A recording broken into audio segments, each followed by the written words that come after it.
पशुधन वे इन सस्तों को खरीद के ले आते हैं और इनको मार करके फिर इनका भक्षण करते हैं। तो देखो आप त्रियंच में भी पुण्य पाप का भेद साक्षात दिखता है। दुग्ध दोनों देते हैं, लेकिन एक को किसी धर्म विशेष में मान्यता मिल गई तो उसके प्राण तो बच गए, अच्छी बात है। लाखों करोड़ों गायों के प्राण बच गए, बहुत अच्छी बात है इस भारत भूमि पर।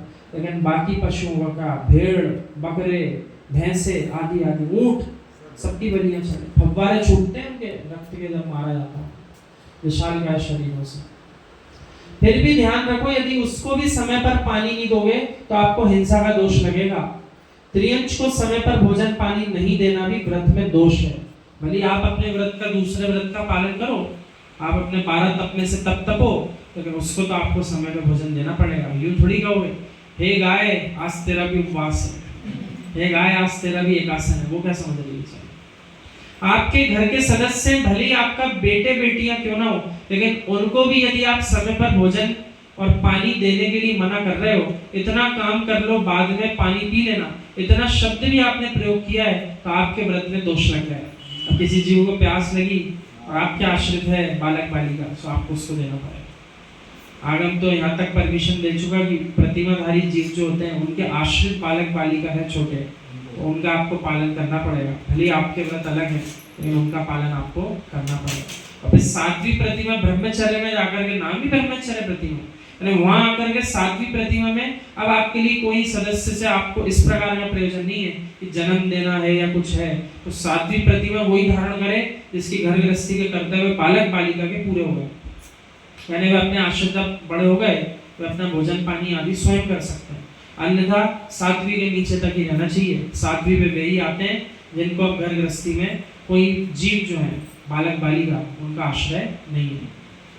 फिर निर्ग्रंथ श्रवण श्रवणियों के आहार पानी में कोई बाधा खड़ी करे, उस श्रावक का तो श्रावक व्रत ही नहीं बनता, क्योंकि आपके पास अतिथि संविभाग नाम का व्रत है जिसका आपने पालन नहीं किया।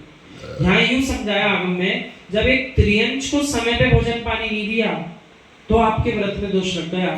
फिर कोई वीतरागी गुरुओं की आहारचर्या कराने से मना कर दे, चाहे कोई गुरु ही गुरु की मना कर रहा हो, चाहे कोई श्रावक किसी गुरु की मना कर रहा हो, उसके कितना महान दोष लग रहा है, बहुत बड़ा दोष लग रहा है।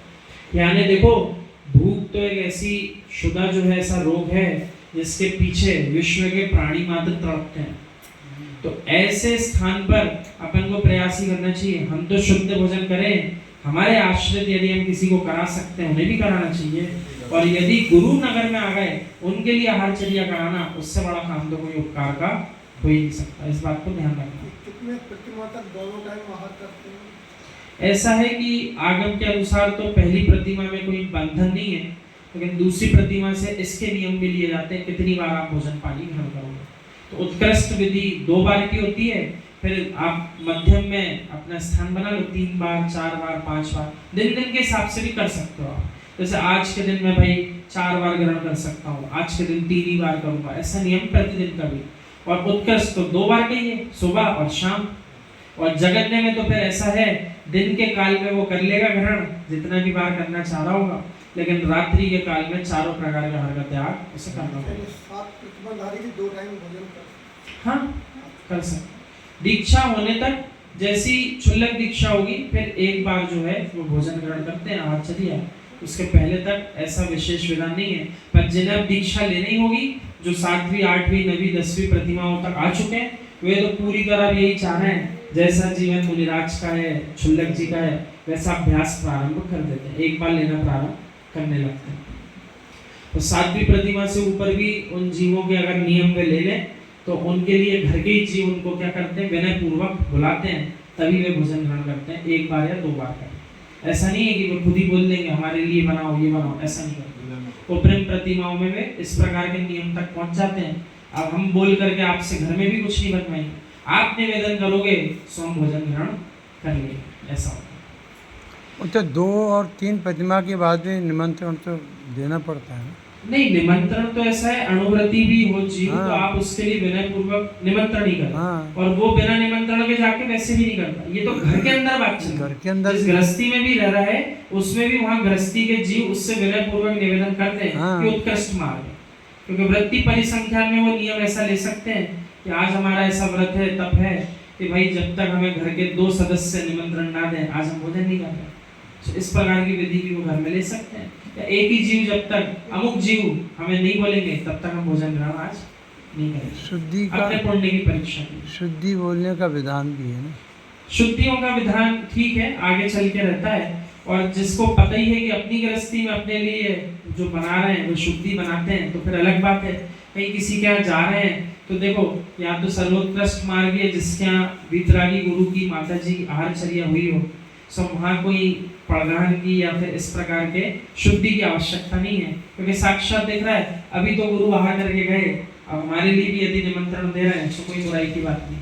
पर कोई कदाचित विशेष निमंत्रण देता हो जिसके यहाँ नहीं बनता उतनी शुद्धि का, तो वो जीव उत्कृष्ट विधि के अनुसार यूं निवेदन कर सकता है हमारे यहाँ सब भोजन पानी शुद्ध है, आज आपका निमंत्रण है, आपको यहीं पे भोजन ग्रहण करना चाहिए। इस प्रकार का ये अपने अपने नियम है। कोई जीव प्रतिदिन का नियम भी ले सकता है आजीवन का, जब तक कोई मुझे निमंत्रण नहीं देगा घर का भी बाहर का भी कोई भी, तब तक मैं भोजन ही ग्रहण नहीं करूंगा। ये अपनी अपनी उत्कृष्टता की विधि है, जो जितना अधिक चाहे वैसा वृत्ति परिसंख्यान का पालन कर सकता है। शुद्धि भी बुलवाते हैं ना कुछ लोग तो। हाँ, बड़ी प्रतिमाओं में करते होंगे विशेषकर।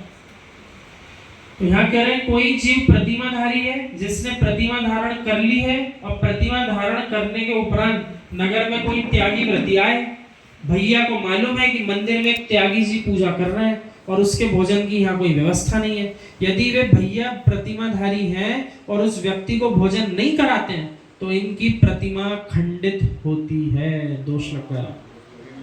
बाकी लोग ध्यान दे नहीं दे उससे कोई मतलब नहीं है, उनकी वे जाने। लेकिन कोई त्यागी व्रती को पता है कि दूसरा त्यागी व्रती नगर में आया है और उसकी व्यवस्था नहीं है, तो यदि उसको वे भोजन नहीं करा रहे, व्यवस्था नहीं करवाते, तो उनको भी अपने व्रतों में दोष लगेगा। इसी बात को बड़े क्रम में हमने आपको एक बार बताया था कि यदि कदाचित नगर में कोई संघ आया है, कोई मुनिराज आए, माता जी आई हैं, और यदि कोई प्रतिमाधारी जीव जानता है इस बात को कि अरे आज तो मुझे एकासन उपवास आदि करना था, भक्ति आदि करने कहीं जाना था, लेकिन नगर में चूंकि सुबह वितरागी श्रमण आ गए और अब मेरा उपवास है, सो मैं भोजन तो बनाऊंगा नहीं घर में, लेकिन गुरु की चर्या नहीं हो पाएगी, कहीं और व्यवस्था नहीं है नगर में। माना कि सीमित घर है, 10 घर का कोई नगर है और 10 घर में बाकी घरों में कोई व्यवस्था उस दिन नहीं बन रही दोनों मुनिराजों के हार की, तो यहाँ तक लिखा है वो प्रतिमाधारी जीव अपने लिए एकासन उपवास अगले दिन कर ले, लेकिन यदि उसको आज अधिक मेहनत करने के कारण भोजन ग्रहण भी करना पड़े चर्या कराने के बाद, तो वो भी स्वीकार है, उसके व्रत में दोष नहीं लगेगा, वो बाद में भी कर ले। लेकिन यदि आपके उपवास करने के पीछे आपसे बनी नहीं, आपने बनाया नहीं घर में भोजन, शरीर शांत